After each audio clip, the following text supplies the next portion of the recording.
El disco, por Jorge Luis Borges. Soy leñador, el nombre no importa.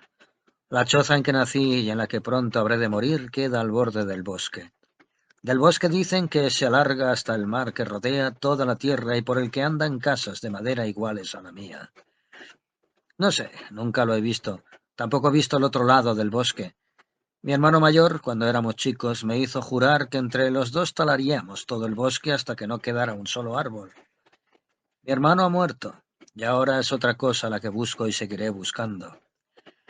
Hacia el poniente corre un riacho en el que sé pescar con la mano. En el bosque hay lobos, pero los lobos no me arredran y mi hacha nunca me fue infiel. No he llevado la cuenta de mis años. Sé que son muchos. Mis ojos ya no ven. En la aldea, a la que ya no voy porque me perdería, tengo fama de avaro, pero ¿qué puede haber juntado un leñador del bosque? Cierro la puerta de mi casa con una piedra para que la nieve no entre. Una tarde oí pasos trabajosos y luego un golpe. Abrí y entró un desconocido. Era un hombre alto y viejo, envuelto en una manta raída. Le cruzaba la cara una cicatriz. Los años parecían haberle dado más autoridad que flaqueza, pero noté que le costaba andar sin el apoyo del bastón. Cambiamos unas palabras que no recuerdo. Al fin dijo: «No tengo hogar y duermo donde puedo. He recorrido toda Sajonia». Esas palabras convenían a su vejez. Mi padre siempre hablaba de Sajonia. Ahora la gente dice Inglaterra. Yo tenía pan y pescado. No hablamos durante la comida. Empezó a llover. Con unos cueros le armé una yacija en el suelo de tierra donde murió mi hermano. Al llegar la noche dormimos. Clareaba el día cuando salimos de la casa. La lluvia había cesado y la tierra estaba cubierta de nieve nueva. Se le cayó el bastón y me ordenó que lo levantara. «¿Por qué he de obedecerte?», le dije. «Porque soy un rey», contestó. Lo creí loco. Recogí el bastón y se lo di. Habló con una voz distinta. «Soy rey de los Saiyans». Muchas veces los llevé a la victoria en la dura batalla, pero en la hora del destino perdí mi reino. Mi nombre es Isern, y soy de la estirpe de Odín. «Yo no venero a Odín», le contesté, «yo venero a Cristo». Como si no me oyera, continuó. «Ando por los caminos del destierro, pero aún soy el rey porque tengo el disco. ¿Quieres verlo?». Abrió la palma de la mano, que era huesuda. No había nada en la mano. Estaba vacía.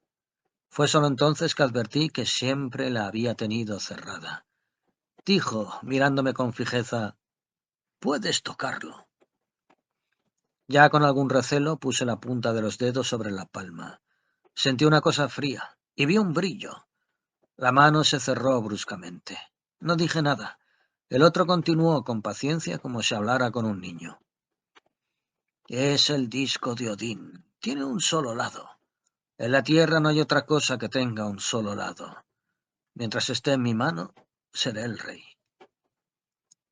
«¿Es de oro?», le dije. «No sé. Es el disco de Odín y tiene un solo lado». Entonces yo sentí la codicia de poseer el disco. Si fuera mío, lo podría vender por una barra de oro y sería un rey. Le dije al vagabundo, que aún odio: «En la choza tengo escondido un cofre de monedas. Son de oro y brillan como el hacha. Si me das el disco de Odín, yo te doy el cofre». Dijo tercamente: «No quiero». Entonces dije: «Puedes proseguir tu camino». Me dio la espalda. Un hachazo en la nuca bastó y sobró para que vacilara y cayera, pero al caer abrió la mano y en el aire vi el brillo. Marqué bien el lugar con el hacha y arrastré el muerto hasta el arroyo que estaba muy crecido. Ahí lo tiré. Al volver a mi casa busqué el disco. No lo encontré. Hace años que sigo buscando. El libro de arena, por Jorge Luis Borges. Die Rob of Sands, George Herbert, 1593-1623.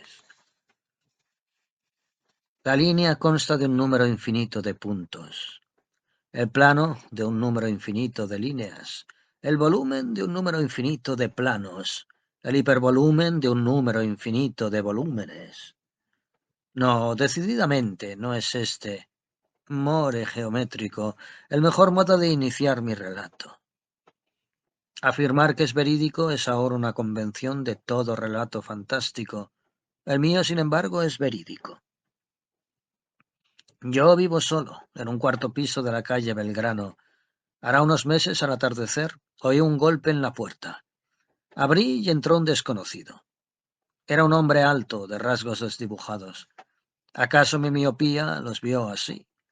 Todo su aspecto era de pobreza decente. Estaba de gris y traía una valija gris en la mano. Enseguida sentí que era extranjero. Al principio lo creí viejo. Luego advertí que me había engañado su escaso pelo rubio, casi blanco, a la manera escandinava. En el curso de nuestra conversación, que no duraría una hora, supe que procedía de las horcadas. Le señalé una silla. El hombre tardó un rato en hablar. Exhalaba melancolía, como yo ahora. «Vendo Biblias», me dijo. No sin pedantería le contesté.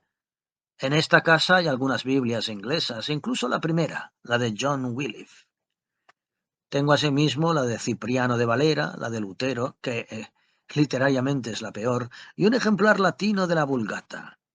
Como usted ve, no son precisamente Biblias lo que me falta». Al cabo de un silencio me contestó: «No solo vendo Biblias. Puedo mostrarle un libro sagrado que tal vez le interese. Lo adquirí en los confines de Bicanir». Abrió la valija y lo dejó sobre la mesa. Era un volumen en octavo, encuadernado en tela. Sin duda había pasado por muchas manos. Lo examiné. Su inusitado peso me sorprendió. En el lomo decía Holy Writ y abajo Bombay. «Será del siglo XIX», observé. «No sé. No lo he sabido nunca», fue la respuesta. Lo abrí al azar. Los caracteres me eran extraños.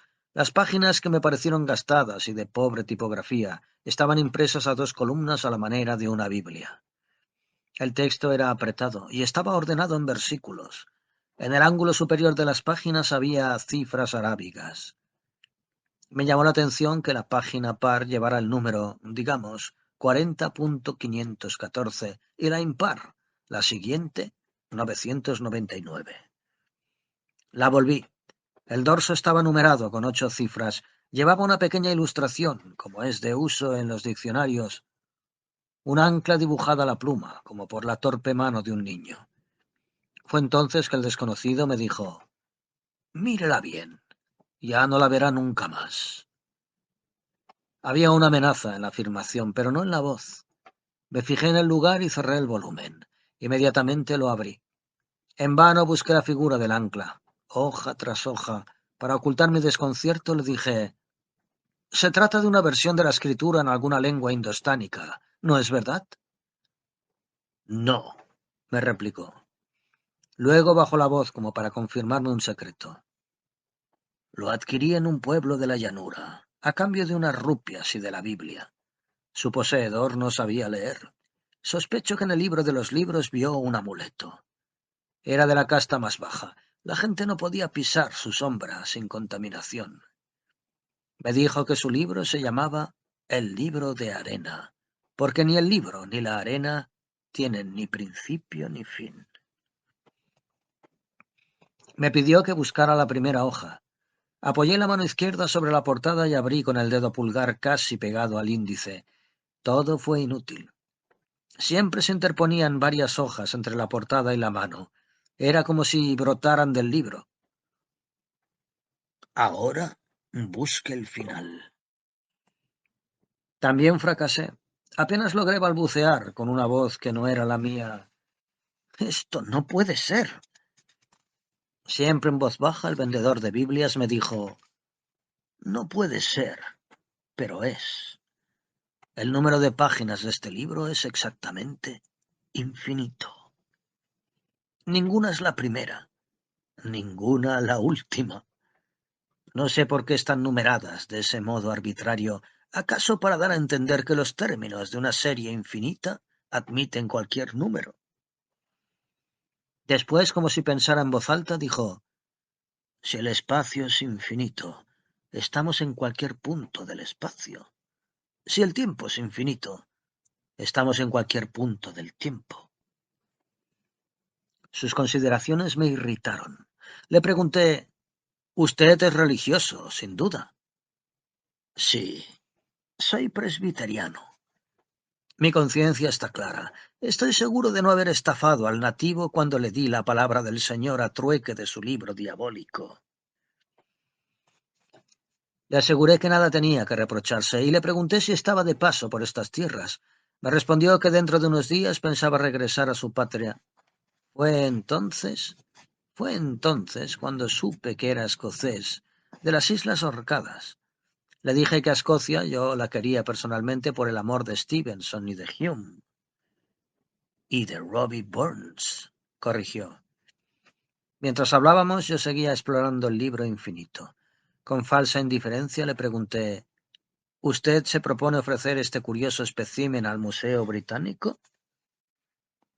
No, se lo ofrezco a usted, me replicó, y fijó una suma elevada. Le respondí con toda verdad que esa suma era inaccesible para mí, y me quedé pensando. Al cabo de unos pocos minutos había urdido un plan. Le propongo un canje, le dije. Usted obtuvo este volumen por unas rupias y por la escritura sagrada. Yo le ofrezco el monto de mi jubilación que acabo de cobrar y la Biblia de Wycliffe en letra gótica. La heredé de mis padres. «A black letter, Wycliffe», murmuró. Fui a mi dormitorio y le traje el dinero y el libro. Volvió las hojas y estudió la carátula con fervor de bibliófilo. «Trato hecho», me dijo. Me asombró que no regateara. Solo después comprendería que había entrado en mi casa con la decisión de vender el libro. No contó los billetes y los guardó. Hablamos de la India, de las Orcadas y de los jarls noruegos que la rigieron. Era de noche cuando el hombre se fue. No he vuelto a verlo ni sé su nombre. Pensé guardar el libro de arena en el hueco que había dejado el Wycliffe, pero opté al fin por esconderlo detrás de unos volúmenes descalabrados de las 1001 noches. Me acosté y no dormí. A las 3 o 4 de la mañana prendí la luz. Busqué el libro, imposible, y volví las hojas. En una de ellas vi grabada una máscara. El ángulo llevaba una cifra, ya no sé cuál, elevada a la 9ª potencia. No mostré a nadie mi tesoro. A la dicha de poseerlo se agregó el temor de que lo robaran y después el recelo de que no fuera verdaderamente infinito. Esas dos inquietudes agravaron mi ya vieja misantropía. Me quedaban unos amigos. Dejé de verlos. Prisionero del libro, casi no me asomaba a la calle. Examiné con una lupa el gastado lomo y las tapas y rechacé la posibilidad de algún artificio. Comprobé que las pequeñas ilustraciones distaban 2000 páginas una de otra. Las fui anotando en una libreta alfabética que no tardé en llenar. Nunca se repitieron.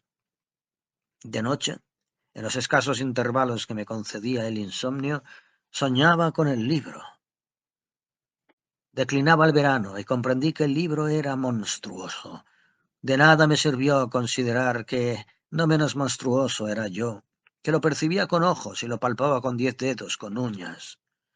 Sentí que era un objeto de pesadilla, una cosa obscena que inflamaba y corrompía la realidad. Pensé en el fuego, pero temí que la combustión de un libro infinito fuera parejamente infinita y sofocara de humo al planeta. Recordé haber leído que el mejor lugar para ocultar una hoja es un bosque. Antes de jubilarme, trabajaba en la Biblioteca Nacional que guarda 900.000 libros. Sé que a mano derecha del vestíbulo una escalera curva se hunde en el sótano donde están los periódicos y los mapas. Aproveché un descuido de los empleados para perder el libro de arena en uno de los húmedos anaqueles. Traté de no fijarme a qué altura ni a qué distancia de la puerta. Siento un poco de alivio, pero no quiero ni pasar por la calle México. El libro de arena, por Jorge Luis Borges. Avelino Arredondo. El hecho aconteció en Montevideo en 1897. Cada sábado los amigos ocupaban la misma mesa lateral en el Café del Globo, a la manera de los pobres decentes que saben que no pueden mostrar su casa o que rehúyen su ámbito. Eran todos montevideanos. Al principio les había costado amistarse con Arredondo, hombre de tierra adentro que no se permitía confidencias ni hacía preguntas. Contaba poco más de 20 años. Era flaco y moreno, más bien bajo y tal vez algo torpe. La cara habría sido casi anónima si no la hubieran rescatado los ojos, a la vez dormidos y enérgicos. Dependiente de una mercería de la calle Buenos Aires, estudiaba derecho a ratos perdidos. Cuando los otros condenaban la guerra que asolaba el país y que, según era opinión general, el presidente prolongaba por razones indignas, Arredondo se quedaba callado. También se quedaba callado cuando se burlaban de él por tacaño. Poco después de la batalla de Cerros Blancos, Arredondo dijo a los compañeros que no lo verían por un tiempo, ya que tenía que irse a Mercedes. La noticia no inquietó a nadie. Alguien le dijo que tuviera cuidado con el gauchaje de Aparicio Saravia. Arredondo respondió con una sonrisa que no les tenía miedo a los blancos. El otro, que se había afiliado al partido, no dijo nada.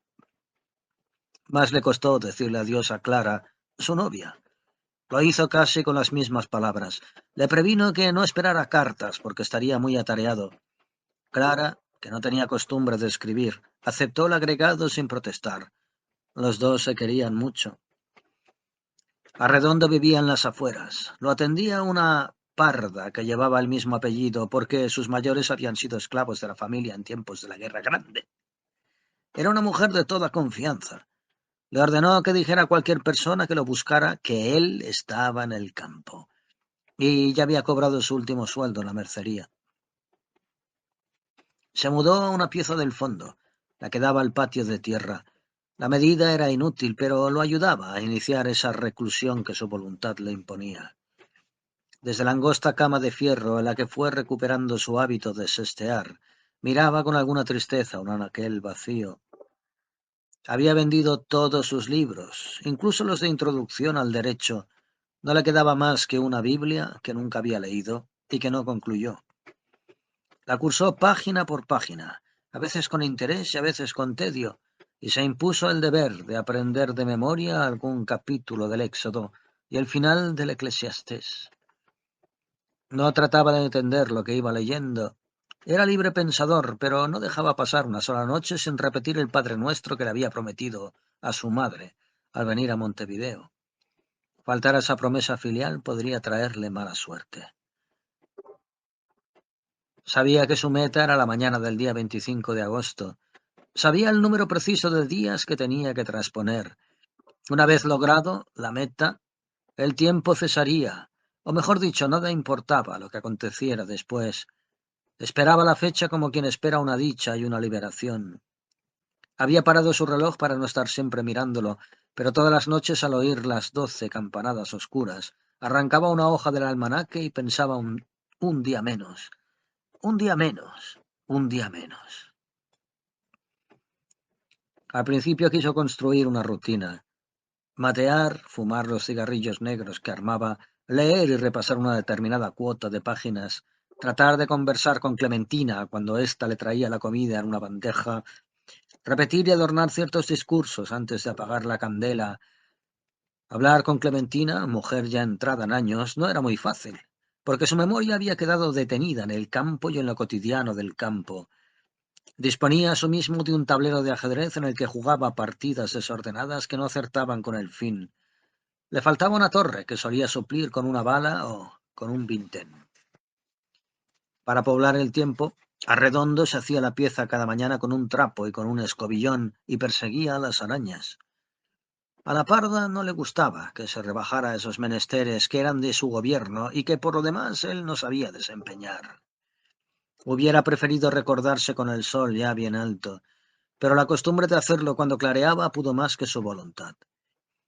Extrañaba muchísimo a sus amigos, y sabía sin amargura que éstos no lo extrañaban, dada su invencible reserva.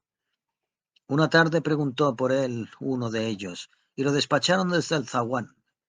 La parda no lo conocía. Arredondo nunca supo quién era. Ávido lector de periódicos, le costó renunciar a esos museos de minucias efímeras. No era hombre de pensar ni de cavilar. Sus días y sus noches eran iguales, pero le pesaban más los domingos. A mediados de julio conjeturó que había cometido un error al parcelar el tiempo que de cualquier modo nos lleva. Entonces dejó errar su imaginación por la dilatada tierra oriental, hoy ensangrentada, por los quebrados campos de Santa Irene, donde había remontado cometas, por cierto petiso tubiano que ya habría muerto, por el polvo que levanta la hacienda cuando la arrean los troperos, por la diligencia cansada que venía cada mes desde Fraiventos con su carga de baratijas, por la bahía de la Agraciada donde desembarcaron los 33, por el hervidero, por Cuchillas, montes y ríos, por el cerro que había escalado hasta la Farola, pensando que en las dos bandas del Plata no hay otro igual. Del cerro de la bahía pasó una vez al cerro del Escudo y se quedó dormido. Cada noche la virazón traía la frescura propicia al sueño. Nunca se desveló. Quería plenamente a su novia, pero se había dicho que un hombre no debe pensar en mujeres, sobre todo cuando le faltan.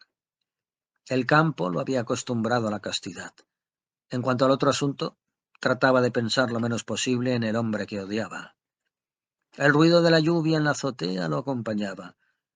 Para el encarcelado o el ciego, el tiempo fluye aguas abajo como por una leve pendiente. Al promediar su reclusión, Arredondo logró más de una vez ese tiempo casi sin tiempo. En el primer patio había un aljibe con un sapo en el fondo. Nunca se le ocurrió pensar que el tiempo del sapo, que linda con la eternidad, era lo que buscaba. Cuando la fecha no estaba lejos, empezó otra vez la impaciencia. Una noche no pudo más y salió a la calle. Todo le pareció distinto y más grande. Al doblar una esquina vio una luz y entró en un almacén. Para justificar su presencia pidió una caña amarga. Acodados contra el mostrador de madera conversaban unos soldados. Dijo uno de ellos: Ustedes saben que está formalmente prohibido que se den noticias de las batallas.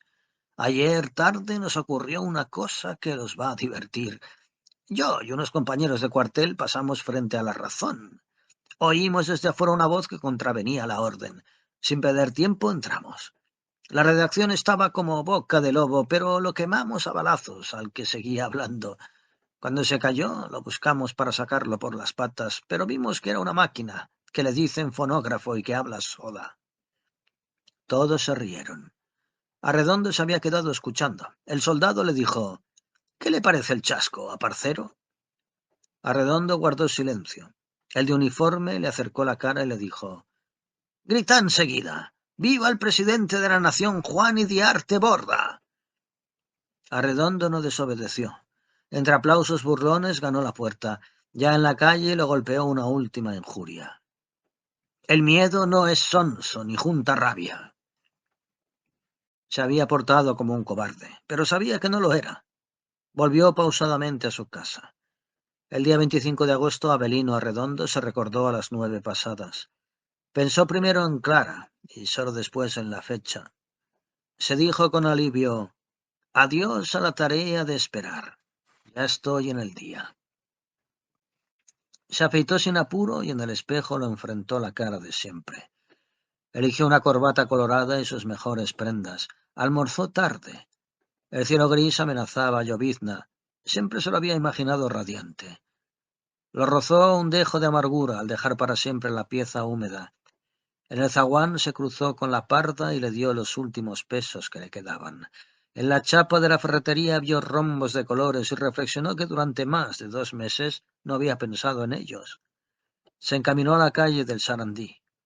Era día feriado y circulaba muy poca gente. No había dado las 3 cuando arribó a la plaza matriz. El Te Deum ya había concluido. Un grupo de caballeros, de militares y de prelados bajaba por las lentas gradas del templo. A primera vista, los sombreros de copa, algunos aún en la mano, los uniformes, los entorchados, las armas y las túnicas, podían crear la ilusión de que eran muchos. En realidad, no pasarían de una treintena. Arredondo, que no sentía miedo, sintió una suerte de respeto. Preguntó cuál era el presidente. Le contestaron: ese que va al lado del arzobispo, con la mitra y el báculo. Sacó el revólver e hizo fuego. Iriarte Borda dio unos pasos, cayó de bruces y dijo claramente: «Estoy muerto». Arredondo se entregó a las autoridades. Después declararía: «Soy colorado y lo digo con todo orgullo. He dado muerte al presidente que traicionaba y mancillaba nuestro partido.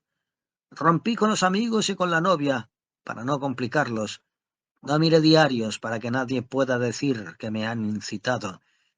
Este acto de justicia me pertenece. Ahora que me juzguen». Así habrán ocurrido los hechos, aunque de un modo más complejo. Así puedo soñar que ocurrieron.